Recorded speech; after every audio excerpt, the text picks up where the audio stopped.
வணக்கம் banking for Tamil. So இந்த வீடியோவில் பார்த்தீங்கன்னா CAIIB BFMல மாடியூல் ஏல எக்ஸ்போர்ட் ஃபினான்ஸு கீழே ப்ரீ ஷிப்மெண்ட் கிரெடிட் பார்க்க போகிறோம். ஸோ இதே மாடியூலில் நம்ம இன்னும் இதுக்கு முன்னாடி இருக்கக்கூடிய எல்லா டாபிக்ஸும் வீடியோ இப்போ நம்ம போட்டிருக்கோம். கீழே டிஸ்கிரிப்ஷனில் CAIIB BFM மாடியூல் ஏ அப்படின்ற ஒரு பிளேலிஸ்ட் லிங்க் இருக்கும், அதை நீங்கள் கிளிக் பண்ணி பார்த்துக்கலாம். அதோட கண்டினியூஷன் தான் இந்த வீடியோ. ஸோ அதை பார்க்காதவங்க போய் பார்த்து செக் பண்ணிக்கோங்க. ஏன்னா மாடியூல் 1 யூனிட் 1லேருந்து கண்டினியூஷன் வீடியோ இருக்கும் அதில். அதேமாதிரி நம்ம சேனலை சப்ஸ்கிரைப் பண்ண பார்த்துருக்கவங்க கீழே இருக்க பட்டனை கிளிக் பண்ணி சப்ஸ்கிரைப் பண்ணிக்கோங்க. ஏன்னா 95% ஆஃப் வியூவர்ஸ் வந்து சப்ஸ்கிரைப் பண்ணாமல் பார்த்துட்ருக்கீங்க. நீங்களாம் சப்ஸ்கிரைப் பண்ணிங்கன்னா எங்களுக்கு இன்னும் கொஞ்சம் மோட்டிவேஷனாக இருக்கும். வீடியோ பிடிச்சிருந்தாலும் லைக் பண்ணுங்கள். நீங்கள் கொடுக்குற ஒரு லைக்கும் இன்னும் இந்த வீடியோஸ் வந்து பல பேரை போய் சேர்கிறதுக்கு ஹெல்ப்ஃபுல்லாக இருக்கும். அதேமாதிரி வந்து பார்த்திங்கன்னா நம்ம சேனலோட இன்ஸ்டாகிராம் பேஜோட ஐடி வந்து கீழே டிஸ்கிரிப்ஷனில் கொடுத்துருக்கேன். நீங்கள் ஃபாலோ பண்ணிக்கோங்க. ஏன்னா நிறைய பேர் வந்து பர்சனல் நம்பர் கொடுங்க, நிறைய டிஸ்கஷன் பண்ணணும், நிறைய டவுட்ஸ் இருக்குது, அது இதுன்னு நிறைய கேட்குறாங்க. ஸோ அவங்களாம் வந்து இன்ஸ்டாகிராமுக்கு வந்து டைரெக்ட் மெசேஜ் பண்ணலாம். இன்ஸ்டாகிராமில் நிறைய பேர் டைரெக்ட் டவுட்ஸ் கேட்டுட்ருக்காங்க. ஸோ நீங்கள் மெசேஜ் பண்ணிங்கன்னா கண்டிப்பாக ரெஸ்பான்ஸ் உடனுக்குடன் கிடைக்கும். ஸோ இந்த வீடியோவுக்கு போகலாம்.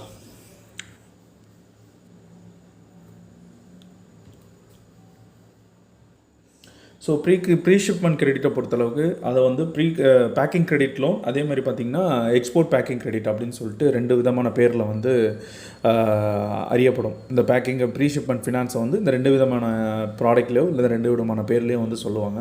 இது ஆக்சுவலி என்னென்னு வந்து பார்த்திங்கன்னா ஒர்க்கிங் கேபிட்டல் அட்வான்ஸ். அதாவது வந்து பார்த்திங்கன்னா ஒரு கம்பெனி ஒரு எக்ஸ்போர்ட் ஆர்டர் வாங்கிருச்சு, பட் அந்த எக்ஸ்போர்ட்டுக்கு பொருள் தயாரிக்கணும்னா அது அந்த ரா மெட்டீரியல்ஸை வாங்கி அதை ப்ராசஸ் பண்ணி அதை மேனுஃபேக்சரிங் குட்ஸாக மாற்றி அதை பேக் பண்ணுற வரைக்கும் உண்டான செலவுகள் இருக்குது பார்த்திங்களா, அதுக்காக வாங்கக்கூடிய ஃபினான்ஸ் தான் வந்து ப்ரீ ஷிப்மெண்ட் ஃபினான்ஸ். ஸோ அதுதான் ஒர்க்கிங் கேபிட்டல் அப்படின்னு நம்ம சொல்லுவோம்.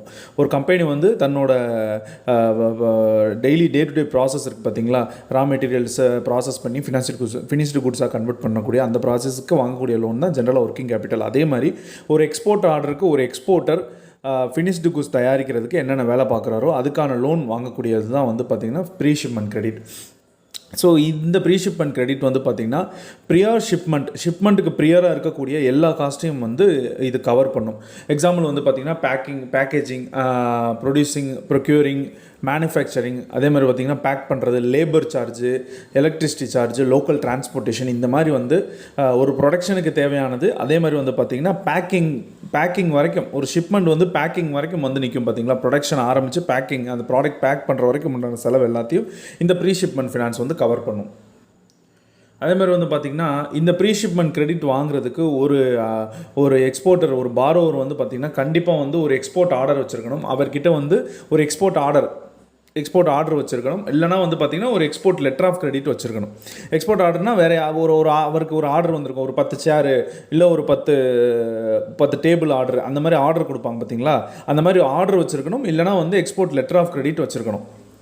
ஏன்னா அது வச்சுருந்தா தான் இந்த ப்ரீ ஷிப்மெண்ட் கிரெடிட்டோட இந்த லோன் கொடுக்குறாங்களா pre shipment finance, so packing credit loan, அந்த லோனை வந்து திருப்பி கட்டுறதுக்கு வந்து பார்த்திங்கன்னா அந்த எக்ஸ்போர்ட் ஆர்டரோட ப்ரொசீட்ஸ் இருக்குது பாருங்கள், அதை வச்சு தான் லிக்விடேட் பண்ணி கட்டணும். அதுதான் ஜென்ரலான ஐடியா. அந்த எக்ஸ்போர்ட் ஆர்டரில் வரக்கூடிய பணம் இருக்குது பார்த்திங்களா, இவர் எக்ஸ்போர்ட் பண்ணி வரக்கூடிய பணம், அந்த அமௌண்ட்டை வச்சு தான் இந்த பேக்கிங் கிரெடிட் லோனை வந்து க்ளோஸ் பண்ணணும். ஸோ அதுக்கான எவிடன்ஸ் தான் அந்த export order, export letter of credit.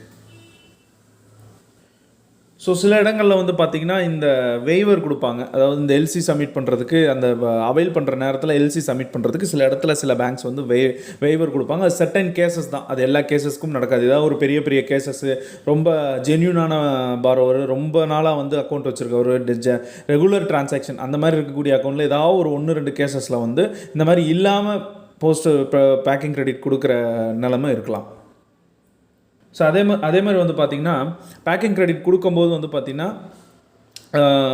RBI, DGFT, ECGC, அதே மாதிரி வந்து பார்த்திங்கன்னா இன்டர்னல் பேங்க் பாலிசி, பேங்க்கோட இன்டர்னல் பாலிசி இருக்குல்ல, அட்வான்ஸ் பாலிசி, ஸோ லோன் பாலிசின்னு சொல்லுவோம்ல, ஒரு பேங்க்குக்கும் ஒரு லோன் பாலிசி இருக்கும். ஸோ இந்த மாதிரி இருக்கக்கூடிய லோன் பாலிசி, அதே மாதிரி guidelines, rules and guidelines by RBI, DGFT, ECGC, இதெல்லாம் வந்து ப்ரொக்யூர் பண்ணி இதெல்லாம் வந்து பார்த்து இதில் இருக்கக்கூடியதெல்லாம் மீறாமல் இருக்கிற மாதிரி பார்த்துக்கணும். இந்த ரூல்ஸுக்கு, இந்த கைட்லைன்ஸுக்கு கீழெல்லாம் வந்து எந்த ஒரு அப்ரைசல், எந்த ஒரு கிரெடிட் ப்ரொப்போசல், அதாவது பேக்கிங் கிரெடிட் ப்ரொப்போசலும் நடக்கணும்.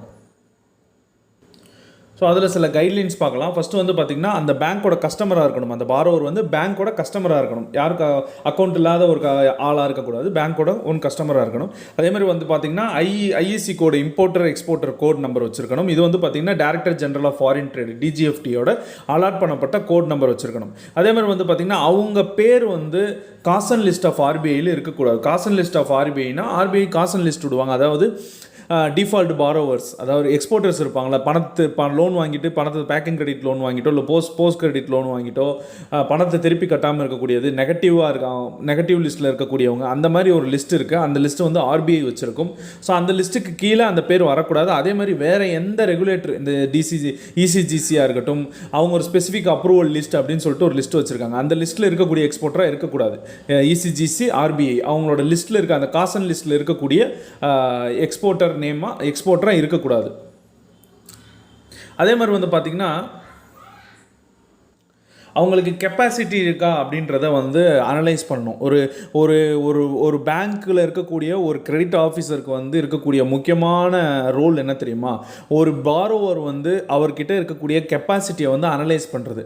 எப்படி அனலைஸ் பண்ணுறதுன்னு வந்து பார்த்திங்கன்னா அவரோட ப்ரீவியஸ் ரெக்கார்டு எடுத்துக்கலாம், இல்லை அவரோட ஓன் இன்கம் ஸ்ட்ராட்டஜி, எப்படி வந்து எக்ஸ்பென்ஸ் ஸ்ட்ராட்டஜி, இதெல்லாம் வந்து பார்ப்பாங்க. சில இடத்துல வந்து பார்த்திங்கன்னா அந்த பாரோவரோட இன்கம் அண்ட் எக்ஸ்பென்ஸ் ஸ்ட்ராட்டஜி பார்ப்பாங்க. எவ்வளோ இன்கம், எப்படி வந்து அதை எக்ஸ்பென்ஸ் பண்ணியிருக்காரு, அவரோட சேவிங் கெப்பாசிட்டி என்ன, சேவிங் மெத்தட் என்ன, அந்த மாதிரி சில அனலைசேஷன் இருக்கும். அதே மாதிரி இந்த இடத்துலையும் வந்து பார்த்திங்கன்னா அந்த பாரோவரை வந்து கெப்பாசிட்டி அனலைசேஷன் பண்ணணும். அவரால் எக்ஸிக்யூட் பண்ண முடியுமா? அவர் வச்சிருக்கிற ஆர்டர் இருக்குது பார்த்திங்களா, 1 கோடி ரூபாய்க்கு ஒரு எக்ஸ்போர்ட் ஆர்டர் வச்சிருக்காரு. அந்த மாதிரி 1 கோடி ரூபாய்க்கு ஒரு எக்ஸ்போர்ட் ஆர்டர் வச்சிருக்காருன்னா அந்த ஆர்டரை அவரால் எக்ஸிக்யூட் பண்ண முடியும், எக்ஸிக்யூட் பண்ணி எக்ஸ்போர்ட் பண்ண முடியுமா? அதாவது 1 கோடி ரூபாய்க்கு ஒரு பொருள் தயாரித்து எக்ஸ்போர்ட் பண்ணணும், அதுதான் அவர்கிட்ட இருக்கக்கூடிய ஆர்டர் சொல்லுது. அவர்னால அந்த 1 கோடி ரூபாய் மதிப்புள்ள பொருளை வந்து தயாரித்து எக்ஸ்போர்ட் பண்ணுற கெப்பாசிட்டி அவருக்கு இருக்கா அப்படின்றத பார்க்கணும். அதுவும் அந்த டயத்துக்குள்ளே எக்ஸ்போர்ட் பண்ணணும். ஏன்னா அதில் சில அந்த ஆர்டர் வந்து சில இந்த டயத்துக்குள்ளே எக்ஸ்போர்ட் பண்ணணுன்னு இருக்கும். அந்த டயத்துக்குள்ளே அவரால் எக்ஸ்போர்ட் பண்ண முடியுமா, அந்த கெப்பாசிட்டியாக இருக்குது. அதே மாதிரி அந்த ஆர்டர் வந்து ஜென்யூனாக இருக்கா, ஜென்யூனான ஆர்டரா இல்லை டூப்ளிகேட் ஆர்டரா, இல்லை சும்மா போகஸ் ஆர்டரா, ஃபேக் ஆர்டரா, அந்த மாதிரி இருக்கக்கூடிய விஷயங்களை வந்து செக் பண்ணணும். அதே மாதிரி அஸ் யூஷுவல் கேஒய்சி கம்ப்ளைண்ட்ஸ் கண்டிப்பாக நடக்கணும். ஸோ யூஸ்வலாக வந்து பார்த்திங்கன்னா சாங்ஷன்டு லிமிட் வந்து பார்த்திங்கன்னா யூஸ்வலாக வந்து பீரியட் வந்து 180 days தான் மேக்ஸ். அதாவது எப்படி பார்த்திங்கன்னா சாங்ஷன் பீரியட் வந்து பார்த்திங்கன்னா மேனுஃபேக்சரிங் சைக்கிள் அப்படின்னு சொல்லுவாங்க. ப்ராசஸிங் சைக்கிள், மேனுஃபேக்சரிங் சைக்கிள் அப்படின்னு சொல்லுவாங்க. அதாவது ப்ராசஸிங் சைக்கிள்னா என்னென்னா, மேனுஃபேக்சரிங் சைக்கிள்னா என்னென்னா, ஒரு பொருள் ரா மெட்டீரியல்லேருந்து ப்ராசஸ் ஆகி ஃபினிஷ்டு குட்ஸ் ஆகி பேக்கிங் ஆகிறதுக்கு எத்தனை நாள் எடுத்துக்கும் அப்படின்றது அந்த மேனுஃபேக்சரிங் சைக்கிள். அதை பொறுத்து தான் ஒர்க்கிங் கேபிட்டல் லோன் கொடுப்பாங்க. ஸோ ஜென்ரலாகவே வந்து பேக்கிங் கிரெடிட்டில் வந்து ப்ரீ ஷிப்மெண்ட் கிரெடிட்டில் வந்து சாங்ஷன் பண்ணுறது அந்த மேனுஃபேக்சரிங் சைக்கிளுக்கு தான், அந்த டைம் பீரியடுக்கு தான் சாங்ஷன் பண்ணுவாங்க. அது வந்து நார்மலாக வந்து பார்த்திங்கன்னா 180 days இருக்கும். நார்மலாக 180 days. ஸோ அந்த பேக்கிங் கிரெடிட் இருக்குது பார்த்திங்களா, அந்த லோனுக்கான குவாண்டம் எப்படி வந்து எவ்வளோ அமௌண்ட் கொடுக்கலாம் அப்படின்றது எப்படி கண்டுபிடிப்பாங்கன்னா எஃப்ஓபி வேல்யூ அப்படின்னு இருக்குது. இது வந்து பார்த்திங்கன்னா இன்கோ டேர்ம்ஸை பற்றி நம்ம வீடியோ ஆல்ரெடி போட்டிருக்கோம். இதே பிளேலிஸ்ட்டில் நீங்கள் CAIIB மாடியூல் A பிளேலிஸ்ட்டில் நீங்கள் சர்ச் பண்ணால் அதில் வந்து இன்கோ டேர்ம்ஸ் வீடியோ இருக்கும். இல்லைனா நான் கீழே டிஸ்கிரிப்ஷன் உங்களுக்கு தனியாக தரேன், அதில் போய் செக் பண்ணி பாருங்கள். ரொம்ப முக்கியமான டாபிக், இன்ட்ரெஸ்டிங்கான டாபிக். அதை பார்த்தா தான் இது புரியும். பட் இதில் நான் எக்ஸ்பிளைன் பண்ண விரும்பலை, நீங்கள் அதை பார்த்துருங்க. அங்கே அந்த இன்கோ டேர்ம்ஸ்னால் என்னென்னு பார்த்துருங்க. ஸோ இதில் வந்து எஃப்ஓபி வேல்யூ அப்படின்னு சொல்லிட்டு ஒரு வேல்யூ இருக்கும். அந்த வேல்யூ எடுத்துப்பாங்க, இல்லைனா எல்சியோட வேல்யூ எடுத்துப்பாங்க, இல்லைனா அந்த பொருளோட அந்த எக்ஸ்போர்ட் பண்ணக்கூடிய அந்த பொருளோட டொமஸ்டிக் வேல்யூ எடுத்துருப்பாங்க. இந்த 3ல் விச்செவர் இஸ் லெஸ் அதை எடுத்துப்பாங்க. விச்செவர் இந்த 3ல் வந்து எது கம்மியாக இருக்கோ அதை எடுத்துப்பாங்க. அதுலேருந்து ப்ராஃபிட் மார்ஜினை டிடெக்ட் பண்ணிடுவாங்க. அது வந்து ப்ராஃபிட் மார்ஜின்.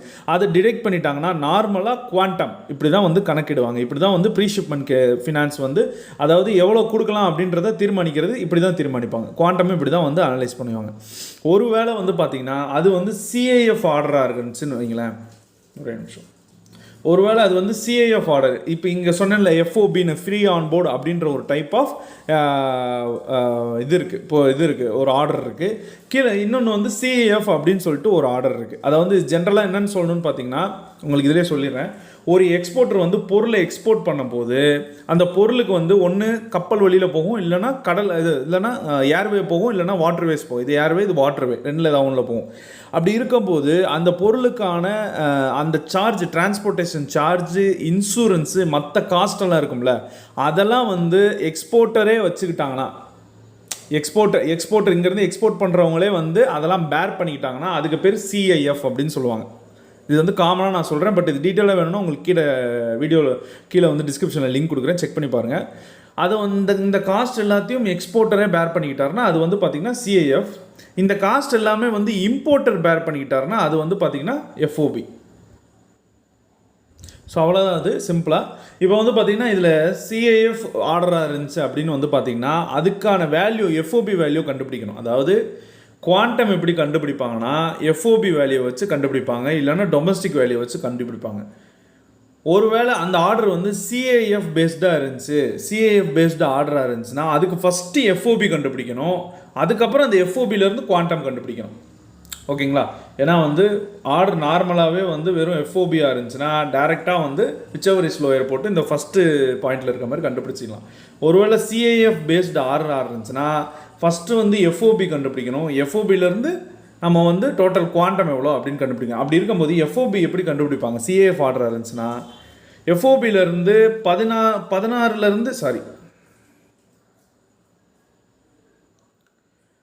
இதில் வந்து 13. ஸோ 13 to 14% வந்து பார்த்திங்கன்னா டிரெக்ட் பண்ணிடுவாங்க FOBலேருந்து. இப்போ ஒரு வேளை CIF ஆர்டராக இருந்ததுன்னா அதோட FOB வேல்யூ இருக்கும்ல, அதுலேருந்து 13 to 14% டிரெக்ட் பண்ணிடுவாங்க. வாட்டர்வேஸாக இருந்துச்சுன்னா, ஒரு வேளை பொருள் வந்து கப்பல் வழியாக போகுது, வாட்டர்வேஸில் போகுதுன்னா FOB வேல்யூலேருந்து 13லேருந்து 14% கம்மி பண்ணிடுவாங்க, டிரெக்ட் பண்ணிடுவாங்க. ஒருவேளை ஏர்வேஸாக இருந்துச்சுன்னா 25% வந்து டிடெக்ட் பண்ணிடுவாங்க. ஸோ CIF பேஸ்டாக இருந்துச்சுன்னா இப்படி தான் கண்டுபிடிப்பாங்க. வாட்டர்வேஸில் போச்சுன்னா 13 to 14%, ஏர்வேஸில் போச்சுன்னா 25%. இதில் வந்து பார்த்திங்கன்னா முன்னாடி சொன்ன மாதிரி இன்சூரன்ஸு, ஃப்ரைட்டு, காஸ்ட்டெல்லாம் வந்து அடக்கம்னு சொல்லியிருந்தேன். அதெல்லாம் வந்து பார்த்திங்கன்னா சாங்ஷன் பண்ணும்போது கொடுக்க மாட்டாங்க, இனிஷியல் ஸ்டேஜ்லேயே வந்து டிஸ்பஸ் பண்ண மாட்டாங்க. வெறும் FOB வேல்யூ மட்டும்தான் டிஸ்பஸ் பண்ணுவாங்க. FOB வேல்யூ மட்டும்தான் ப்ரீஷிப்மெண்ட் கிரெடிட்டில் டிஸ்பஸ் பண்ணுவாங்க. ஸோ அவ்வளோதான். அடுத்து வந்து பார்த்திங்கன்னா ப்ராஃபிட் மார்ஜின். ஸோ இங்கே வந்து FOBலேருந்து நம்ம கப்பல் வழியில் போனால் 13 to 14%, அதே மாதிரி ஏர்வேஸில் போனால் 25% டிடெக்ட் பண்ணிடுறோம், FOB வேல்யூலேருந்து டிடெக்ட் பண்ணிடுறோம், மைனஸ் ப்ராஃபிட் மார்ஜின். ப்ராஃபிட் மார்ஜினை மைனஸ் பண்ணிவிட்டு என்ன வருதோ அந்த அமௌண்ட்டை வந்து CIFல கொடுத்துருவாங்க. இன்சூரன்ஸு, ஃப்ரைட்டு இது எல்லாமே வந்து ஸ்டார்டிங் ஸ்டேஜில் சாங்ஷன் பண்ண மாட்டாங்க அந்த டோட்டல் வேல்யூக்கு. ஸோ இதுதான் குவாண்டம் கண்டுபிடிக்கிற ஒரு மெத்தட். ஸோ முன்னாடி நான் சொன்ன மாதிரி நார்மலாக வந்து பேக்கிங் கிரெடிட் லிமிட் வந்து 180 days தான். பட் சில எக்ஸ்டென்ஷன்ஸ் வந்து பண்ணிக்கலாம். அது வந்து பேஸ்ட் ஆன் த அசஸ்மெண்ட், கஸ்டமரோட அசஸ்மெண்ட்டை பொறுத்து, அந்தந்த பேங்க்கு அவங்களோட ஓன் கஸ்டமரோட அசஸ்மெண்ட்டை ரிஸ்க்கை பொறுத்து அவங்க பண்ணிக்கலாம். அது அப் டு மேக்ஸிமம் 360 days வரைக்கும் தான் இருக்கணும். அதே மாதிரி பார்த்திங்கன்னா எனி எக்ஸ்டென்சஸ் இந்த 360 டேக்கும் தாண்டி வந்து 360 டேஸ்க்கும் தாண்டி வந்து நீங்கள் வந்து லோன் கொடுக்குறோன்னா அதுக்கு வந்து ப்ரியர் அப்ரூவல் வேணும். அது வந்து அந்த எக்ஸ்போர்ட்டர் வந்து பார்த்திங்கன்னா ஒரு கோல்டன் எக்ஸ்போர்ட்டர் அப்படின்னு சொல்லுவோம், கோல்டன் கார்டு அந்த மாதிரி ஒரு வேல்யூபிள் எக்ஸ்போர்ட்டராக இருக்கணும். அது சில பேசிக்ஸில் இருக்குது, அது சில அசஸ்மெண்ட்ஸில் இருக்குது. பட் இப்போ நீங்கள் பேக்கிங் கிரெடிட்னா நார்மலாக வந்து 180 நாட்கள் தான். பட் 360 days வரைக்கும் சில நேரத்தில் எக்ஸ்டெண்ட் பண்ணிக்கலாம். அதை விட எக்ஸ்டெண்ட் பண்ணுறதுக்கு சில ப்ரியர் அப்ரூவல் வேணும். ஸோ ரேட் ஆஃப் இன்ட்ரெஸ்ட் வந்து இந்த பேக்கிங் கிரெடிட்டுக்கு லிங்க்டு டு MCLRக்கு லிங்க்டான MCLR ப்ளஸ் மார்ஜின் வச்சுப்பாங்க, பேங்கோட ப்ராஃபிட் மார்ஜின் சம்திங் வச்சுப்பாங்க. அதுதான் வந்து ரேட் ஆஃப் இன்ட்ரெஸ்ட். ஸோ இதில் ஜென்ரலாக வந்து என்ன சொல்கிறாங்கன்னா பேங்க் வந்து சில ஃப்ளெக்சிபிலிட்டி பண்ணிக்கலாம் அப்படின்னு சொல்கிறாங்க. Regarding the dept equity ratio calculate பண்ணுறது, மார்ஜின், அதே மாதிரி பார்த்திங்கன்னா செக்யூரிட்டி நார்ம்ஸ், இது ரிலேட்டடாக வந்து சில ஃப்ளெக்சிபிலிட்டி, அதாவது முன்ன பின்ன இருக்குன்னு சொல்லுவாங்களா, அது ஒன்றும் பிரச்சனை இல்லை. ரொம்ப ரூல்ஸ்லாம் வந்து பார்க்க தேவையில்ல. ஒரு கஸ்டமர் வந்து ரொம்ப வேல்யூபிளான கஸ்டமர், நல்லா இருந்தார், பட் இதில் சின்ன ஃப்ளெக்சிபிலிட்டி இருக்குது அப்படின்னா பண்ணிக்கலாம். ஆனால் வயபிலிட்டி அண்ட் இன்டெகிரிட்டியில் வந்து எந்த ஒரு ஃப்ளெக்சிபிலிட்டி இருக்கக்கூடாது. அந்த ப்ரொபோசல் நல்லா வயபிளாக இருக்கணும், ஆர்டர் ஜென்யூனாக இருக்கணும், பொருள் ஜென்யூனாக இருக்கணும், செல்லர் ஜென்யூனாக இருக்கணும், பையர் ஜென்யூனாக இருக்கணும், எல்லாமே ஜென்யூனாக இருக்கணும், டிரான்சாக்ஷன் ஜென்யூனாக இருக்கணும், பண்ண டிரான்சாக்ஷனுக்கு பணம் வர டிரான்சாக்ஷனாக இருக்கணும். இதெல்லாம் அசஸ் பண்ணி இந்த மாதிரி எந்த ஒரு வயபிலிட்டியும் இல்லாமல், இன்டெகிரிட்டிக்கு ஸ்பாயில் இல்லாமல் இருக்கணும். இது முக்கியமான பாயிண்ட்டு. அதே மாதிரி வந்து பார்த்திங்கன்னா டோட்டல் கன்சிடரேஷன் அப்படின்னு எடுத்துப்போம். இப்போ ஒரு எக்ஸ்போர்ட்டர் வராரு, அவர் உங்ககிட்ட லோன் கேட்குறாரு, ஒரு எக்ஸ்போர்ட்டர் வராரு, லோன் கேட்குறாரு, ப்ரீக்கும் போஸ்ட்டுக்கு ரெண்டுக்குமே இப்போ லோன் கேட்குறாருன்னா நீங்கள் வந்து ரெக்யர்மெண்ட்டை வந்து நீங்கள் டோட்டலாக தான் எடுத்துக்கணும். ப்ரீக்கு தனியாக எவ்வளோப்பா, அதுக்கப்புறம் போஸ்ட்டுக்கு தனியாக எவ்வளோப்பான்றதை ரெக்யர்மெண்ட்டை பிரித்து எடுத்துக்கூடாது. டோட்டலாக எக்ஸ்போர்ட் கிரெடிட்டு, அதில் ப்ரீக்கு எவ்வளோ போஸ்ட்டுக்கு எவ்வளோ அப்படின்னு சொல்லிட்டு டோட்டல் ரெக்யர்மெண்ட்டு டோட்டலாக தான் இருக்குது. நான் முன்னாடியே சொன்னேன்ல, குவாண்டம்லாம் எப்படி கால்குலேட் பண்ணுறதுன்னு இதுக்கு முன்னாடி பார்த்தோம். அந்த மாதிரி கால்குலேட் பண்ணும்போது டோட்டலாக ப்ரீ அண்ட் போஸ்ட் ரெண்டுமே தான் எடுத்துக்கணும்.